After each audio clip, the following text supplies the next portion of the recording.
In this video, we're going to be going through a seated core exercise here to work on stability through our deep core, to create stability through our spine motion from our rib cage to our lower back and our pelvis.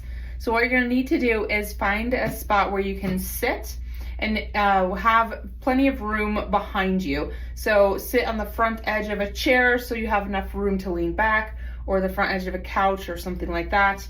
But you want to have a stable surface, so you don't want a rolly chair or anything like that that might move on you.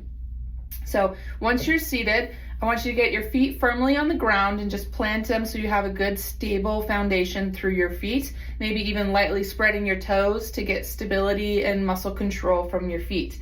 Then from here, we're going to create tall spine posture. So envision somebody's pulling a string at the top of your head, straight up towards the ceiling, and lengthen up, get nice and tall. Little bit of a chin tuck here to keep our head in line.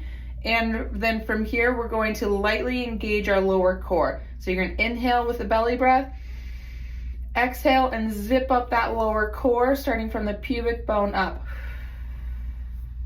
Once you have that core activated, you're going to keep it activated, keep your tall posture, and then just lean back from the hips until you feel your core is really working through here. And then you can hold for the prescribed amount of time by your physical therapist and then come back up.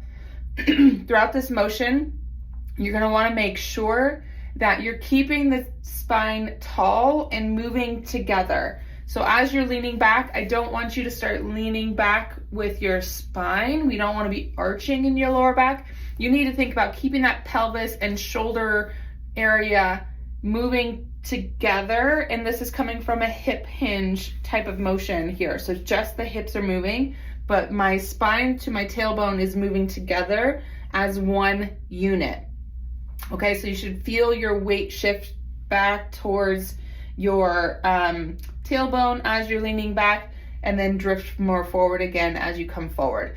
So spine nice and tall, core engaged, lean back, hold for the prescribed amount of time, and then come forward.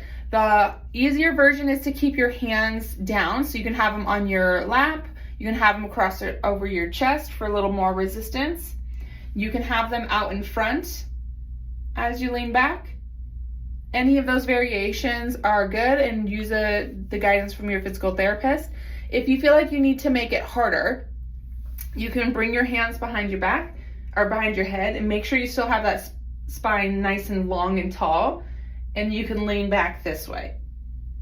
This is going to create more weight and more work for your core.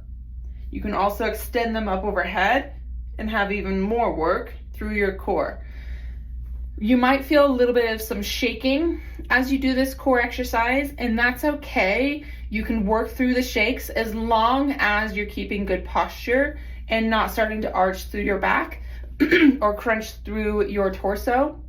Nice tall posture throughout the whole thing and moving together. So if you get a little shaking, that's okay. You keep holding through it as long as you can keep good form.